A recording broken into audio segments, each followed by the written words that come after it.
उमरिया में Bandhavgarh tiger reserve से सटे गांव के ग्रामीणों में दहशत का माहौल है। शाम होते ही इन गांवों में अघोषित कर्फ्यू सा लग जाता है। दरअसल टाइगर रिजर्व से सटे इन गांवों में आए दिन बाघों की मूवमेंट हो रही है और ये बाघों की मूवमेंट लोगों को डरा रही है, जिसकी वजह से लोग सहमे हुए हैं और अपने घर में दुबकने को मजबूर हैं। सूरज ढलने के बाद ये तस्वीर आप देख सकते हैं, एक तरफ मवेशी हैं और दूसरी तरफ गांव में बाघ घुस आया है और ये बाघ धीरे धीरे चहलकदमी करते हुए आगे बढ़ रहा है। पेड़ हैं, कच्चे मकान हैं, मवेशी हैं, उपले हैं और ये टाइगर रिजर्व से सटा हुआ गांव है, इलाका है और यहाँ पर बाघ का ऐसे मूवमेंट करना जाहिर सी बात है, जिन लोगों ने इस दृश्य को देखा होगा वो सहम गए होंगे। और ये एक चार दीवारी के अंदर शायद बाघ घुस चुका है वहां पर और वहां पर एक बिछौना बिछा हुआ है।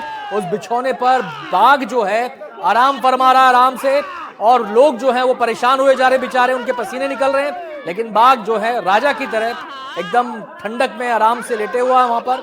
अब वन विभाग की टीम को लोग वो कर रहे हैं कि भी फटाफट इनको कुछ किया जाए, इनका कुछ इलाज किया जाए। आपको बताएं, छोटी बेलदी गांव से ताजा मामले में बाघ का सफल रेस्क्यू किया गया है। तो राहत की बात यह है कि पूरा घटनाक्रम होने के बाद वन विभाग की टीम सक्रिय हुई और उन्होंने बाघ का रेस्क्यू यहां से कर लिया।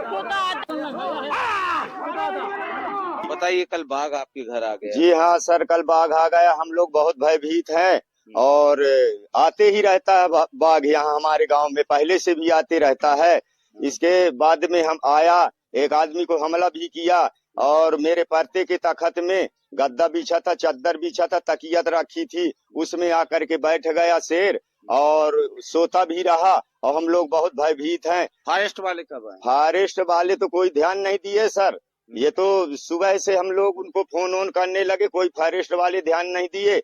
पुलिस वाले भी आए, फर्ज पूरा करके निकल गए, ये लोग कोई ध्यान ही नहीं देते। दहशत बना था? दहशत तो इतना ज्यादा बना था तो लगता था हम लोग बेहोश हुए। कल हमारे गांव में कोई भोजन नहीं किया है जी। कहाँ पास बाघ बैठा? चलिए बाघ, चलिए आइए हम आपको वो स्थान दिखाते हैं जी जी, जहाँ पे बाघ ने अपना डेरा जमाया था जी। और काफी समय तक पूरा दिन वो बैठा था। आप ये देखें, ये यहाँ पे बाघ बैठा हुआ था। ये ग्रामीण है जिनका ये घर है, यहीं पे शायद सोते होंगे वो। इसी में मैं सोता हूँ सर। तो मतलब इसी पे आप सोते हैं? जी हाँ, इसी में मैं सोता हूँ। मान लीजिए कल तो दिन था, कहाँ से बाघ आया था? बाघ इस तरफ से आया था सर, मेरे साथ तरफ से गांव बंद ही थी, इसी तरफ से बाघ आया है, इसमें चढ़ गया है। मान लीजिए कल तो दिन था, अगर रात का समय होता तो आप क्या खा लेता सर, हम लोगों को क्या कर सकते थे। बताइए, गांव में बाघ अब घुसने लगे हैं, क्या है? मतलब हम लोग बहुत डरे हुए हैं कल से, बहुत ज्यादा।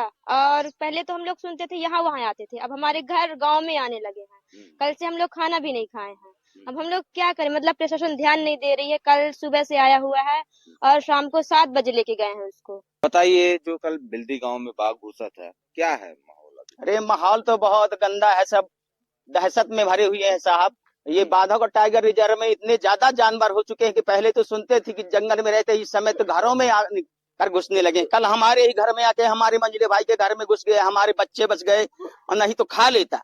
इसमें बताया कि शाम के वक्त से जैसे सूर्य अस्त हो जाता है, इस गांव में पूरा मतलब सन्नाटा पसर जाता है। ऐसा प्रतीत होता है जैसे अघोषित कर्फ्यू लग गया हो और गांव वाले न निकल पा रहे हो। मजबूरी ये है कि बाघ की दहशत इतनी है कि ये रात में नहीं निकल पाते, दिन में तो अब खतरा बना ही रहता है। ये खौफ ज्यादा है, खौफ में अब ये जीवन यापन करने को मजबूर है। बेल्दी गांव से एजाज खान, एनडीटीवी के लिए। और अब सीहोर से आपको खबर दिखाएंगे। पदयात्रा निकालेंगे पूर्व सीएम दिग्विजय सिंह। मनरेगा का नाम बदलने के विरोध में पदयात्रा 5 जनवरी से होगी पदयात्रा की शुरुआत। केंद्रीय मंत्री शिवराज सिंह का गृह जिला है सीहोर।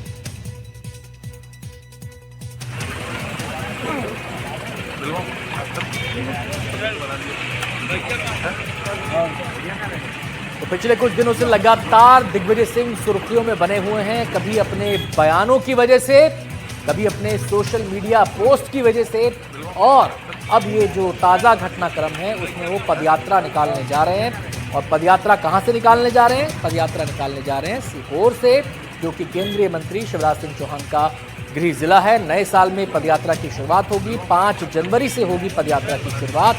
मनरेगा का नाम बदलने के विरोध में ये पदयात्रा निकाली गई है। हालांकि पिछले दिनों उनके एक सोशल मीडिया पोस्ट के बाद सियासी गहमा गहमी काफी बढ़ गई थी, सियासत काफी गर्मा गई थी, जब उन्होंने एक तस्वीर शेयर करते हुए बीजेपी और आरएसएस के बारे में एक सकारात्मक टिप्पणी कर दी, जिसको बीजेपी वाले तो इस बात पर तारीफ कर रहे हैं, खासकर कैलाश विजयवर्गीय, लेकिन अपनी ही पार्टी को उन्होंने इस टिप्पणी से असहज कर दिया।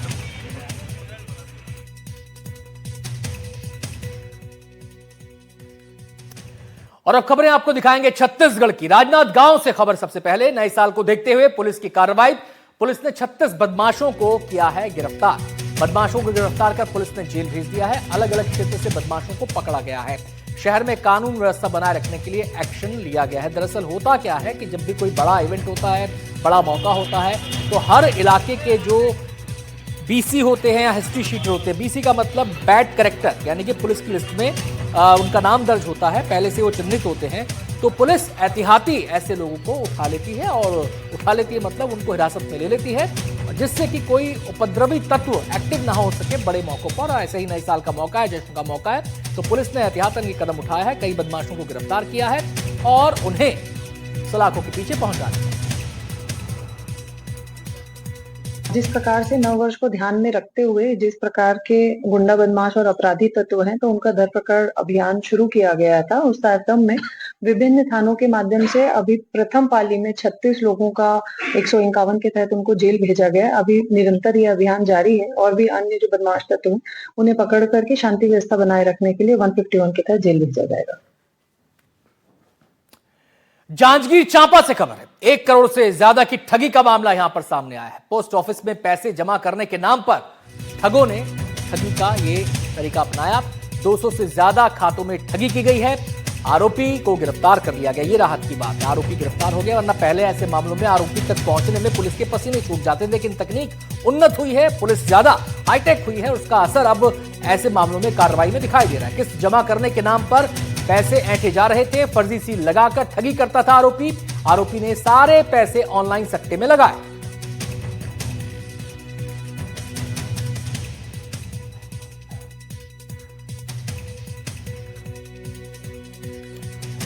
तो साइबर ठगी का जो मामला है, ये दिन बर दिन बढ़ते ही जा रहे हैं।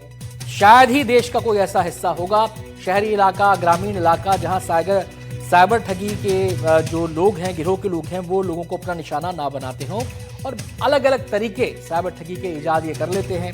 कभी पॉलिसी के बहाने, कभी पीएफ के बहाने, कभी अकाउंट सील होने के बहाने, कभी क्रेडिट कार्ड बैन होने के बहाने, कभी डेबिट कार्ड सील करने के बहाने। बहुत सारे तरीके हैं, बहुत सारे तरीके हैं। और डिजिटल अरेस्ट तो आप जानते ही हैं कि आपको किसी मामले में फंसाने का हवाला देकर आपसे लाखों की पैसों की उगाही कर ली जाती है। जब तक कोई व्यक्ति समझ पाता है कि क्या हुआ, तब तक बहुत देर हो चुकी होती है। हालांकि पुलिस लगातार जागरूकता अभियान इन मामलों में चला रही है, लेकिन इस मकड़ जाल को काटना इतना आसान नहीं है।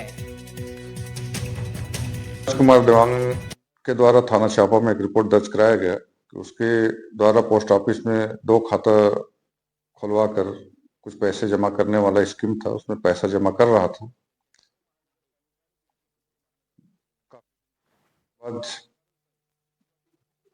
उसके खाते का जब तस्दीक करवाया तो उसके खाते में बहुत कम पैसा, जैसे 60-70 हजार रुपए का होना चाहिए था, वहां 6-7 हजार का ही जमा होना पाया गया। बाकी पैसे खूब का जमा पावती फर्जी बनाकर उसको दिया था। बलौदाबाजार से जुड़ी खबर आपको बताएंगे। डंपर ने कार को मारी टक्कर। हादसे में 2 लोगों की मौत हो गई, 9 घायल हो गए। घायलों में कई लोगों की हालत गंभीर है। चिखली घाट की तरफ से रेत लाने जा रहा था डंपर। घायलों को अस्पताल में भर्ती करा दिया गया।